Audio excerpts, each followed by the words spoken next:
But if it weren't for internet porn, I'm sure we would have finished Gone with the Mind a lot sooner. If it weren't for internet porn, there'd be a cure for cancer. There'd be human photosynthesis, levitation, time travel, everything. Men spend so much time looking at internet porn that surely we, will evolve into some sort of mutant creature consisting entirely of an eye, a hand, and a penis.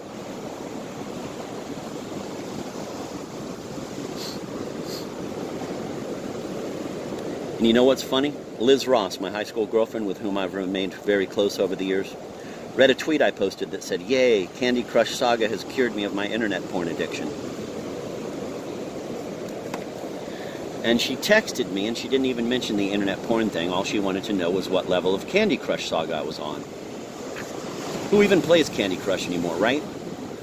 But just to circle back to something I was talking about before, I was thinking in the car on the way here tonight about Liz's selective attention and reading my tweet about that sort of goal-driven selective or executive attention, which is the cognitive protocol, the process by which we key in on task-related stimuli, e.g. info about Candy Crush, and filter out irrelevant or distracting information or noise, e.g. my internet porn addiction. And I was thinking about how not only has this kind of executive attention been a hallmark of Liz's cognitive style since I met her, when I was 15, after weeks and weeks of stirring up the courage to call and ask her out, I finally did, and she answered the phone and said, "Could you call me back? I'm watching Upstairs, Downstairs," which was this British drama that took place in a townhouse in Edwardian London and depicted the lives of the servants downstairs and their masters upstairs. But I was also thinking about how functional magnetic resonance imaging, fMRI, has consistently shown that executive attention is mediated by the dorsal caudal regions of the anterior cingulate cortex, also known as Area 25. And I started thinking, wouldn't that be the ultimate reality show, watching an fMRI of your own anterior cingulate cortex as you watch an fMRI of your own anterior cingulate cortex? Shows like Deadliest Catch and The Real Housewives of Atlanta can pull in, I don't know, close to 4 million viewers, but I just can't imagine that wouldn't be more popular. I mean, it's watching your own mind watch itself watching itself, which is another way of describing autobiography, I suppose. The imaginary intern and I used to say, the mind going is the mind coming, which we meant not only in terms of the curvature of space-time and the cosmic boomerang effect, but also in terms of sexual jouissance.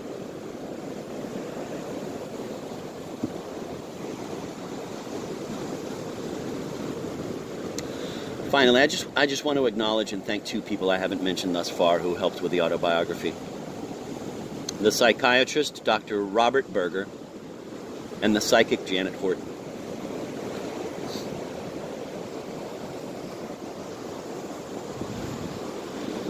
Bobby Berger is a very interesting, extraordinarily smart, compassionate guy I met years ago at Bellevue Hospital in New York City when he was the director of forensic psychiatry there.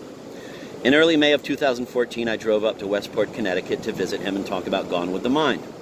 He currently works for the Correctional Managed Health Care Division of Yukon Health, which provides medical and mental health services for the jails and prisons of Connecticut.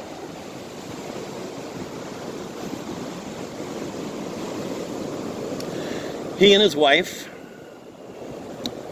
and son live in a wonderful old house up there with a rambunctiously affectionate French bulldog named Dot. We sat down in his office, I drank black coffee, he smoked Camels.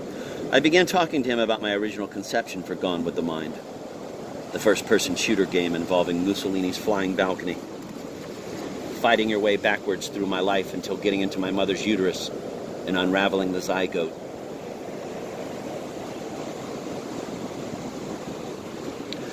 Berger understood instinctively that this, far from representing any kind of suicidal imperative, signified the intention to return home, to a pre-individuated existence, a world before man, to rid oneself of oneself,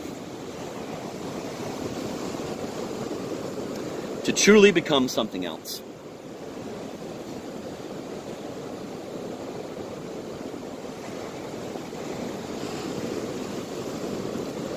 We chatted about video games a bit, and I told him about how I'd found it impossible to get beyond even the most rudimentary level of Call of Duty and quickly became demoralized and bored with it all. Then I showed him a photo on my phone of the bathroom tiles with the craquelure suggesting the lineaments, the face of the imaginary intern. And I got the feeling that he was a little skeptical about his existence, and I said, you know, it's funny. It was actually the imaginary intern who suggested I talk to you in the first place. He showed me a photo of him and his wife, Linda, dressed as Andy Warhol and Edie Sedgwick for a Halloween party.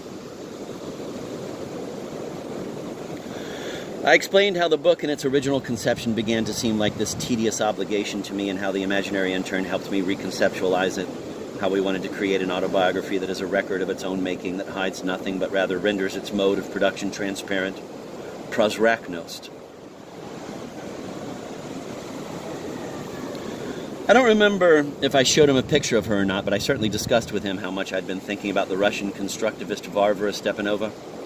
Berger grinned at me. You're into her. You have a crush on her, don't you? Even though Stepanova died in 1958, or perhaps because she had.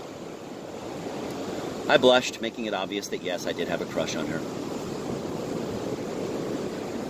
I explained the book's protagonist, an angry, moribund man who, on the inside, is the sleepy little boy wandering around the piazza in his pajamas, holding a balloon on a string, who, more than anything else, just wants everyone in the world to like him, etc. It was difficult describing the project to him, because it seemed to me at the time so abstract and inchoate. But he easily assimilated it all and seemed to get it completely. Something about what you were saying before about your fascination with cyborgs and the surgical robot who removed your prostate gave me an idea, he said. He got a booklet out of a folder. This is the Minnesota Multiphasic Personality Inventory. It's a standardized psychometric test we use to assess and analyze an individual's personality dynamic. It's got about 600 true or false questions. You fill this out, and then the computer will generate a report. Well, I thought this was absolutely perfect. I was just delighted with the idea that psychodiagnostic algorithms would generate a post-humanist psychiatric profile of me for the autobiography. And both the imaginary intern and I felt this would really streamline the process, that it would save us a tremendous amount of work and obviate the need for all that cloying introspection and redemptive candor that we both found so nauseating and counter-revolutionary. So I just want to read several excerpts from this interpretive report. Mark crouches down, opens an old nylon messenger bag on the table, and thumbs through a miscellany of papers. Mark. Fuck. He flips through the sheaf of papers once again, shaking his head in consternation. Mark. Well, unfortunately, Mark's mom. I've got it. She reaches into her handbag and retrieves the MMPI-2 report. Mark's mom. Would you like me to just read it? Mark. Sure.